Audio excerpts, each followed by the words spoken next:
Thank you and welcome to the show this morning. The topic this morning is the assassination of Dr. Martin Luther King Jr.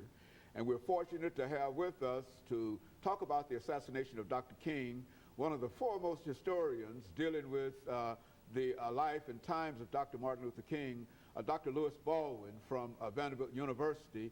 And Dr. Baldwin, need I to try to introduce you to our audience, because you've been with us many hundreds, almost 100 times, in a real sense, over the many years that we've been here. Well, it's great to be here again. And you've talked about all kinds of great things, but what I'd like to do today is to have you to, first of all, give us some statements in reference to Dr. Baldwin himself. And then later on we'll get into Dr. King and his assassination. Well, I should begin by saying that I'm a native of Camden, Alabama. As a teenager, was involved in some of the demonstrations in connection with the Civil Rights Movement. I matriculated at Talladega College in Alabama, graduated in 1971, and at that point, I decided to pursue seminary training at Crozer Seminary in Rochester, New York, and I pursued the PhD degree at Northwestern, receiving a PhD in American Christianity in 1980. And of course, from that point, I began a career of teaching at Worcester College in Ohio, 1981, 82, 1982, 84. I was at Colgate University in Hamilton, New York.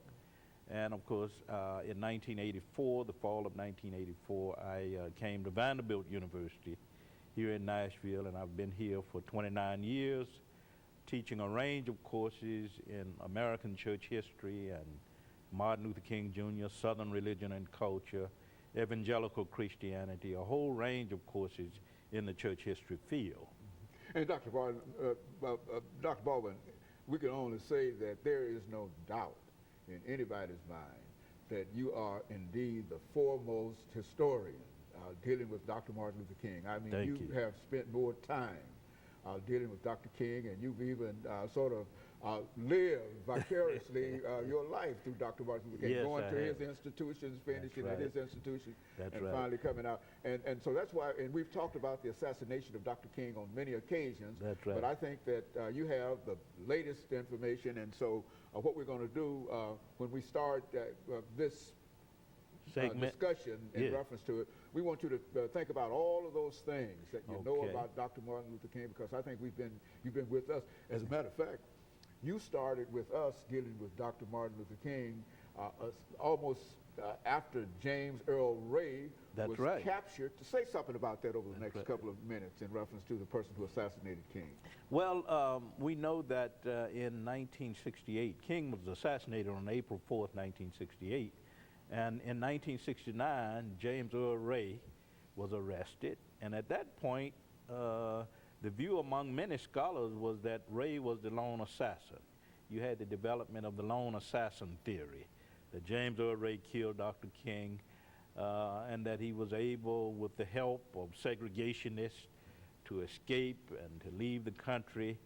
And of course, we know that he was ultimately arrested and convicted and received a 99-year sentence. But since that time, of course, a lot has changed. Over the last 45 years, and it's hard to believe that it's been 45 years since the assassination, a number of scholars have promoted what we call the conspiracy theory. That is, Dr. King was a victim of a vast conspiracy, murder conspiracy, involving the federal government, involving forces from organized crime, and even the American military establishment. So we've seen over the years a shift from this lone assassin theory, James Earl Ray acted alone, to this conspiracy theory that Dr. King's death resulted from a conspiracy.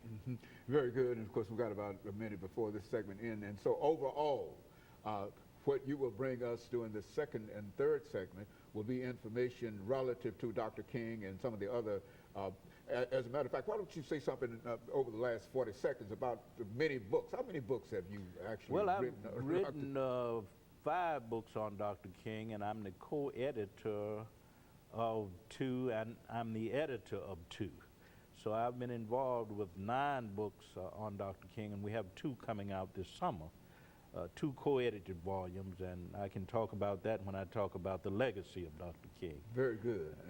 And so what we want to do is to take this first commercial break, and then we'll come back and we'll give you an opportunity to get into some discussion in reference to it. And I'm anticipating this too, even though I've been here every time that you brought that information, but I'm anticipating, and we hope to be able to do that. And we'll be back with our audience following this very, very short commercial break.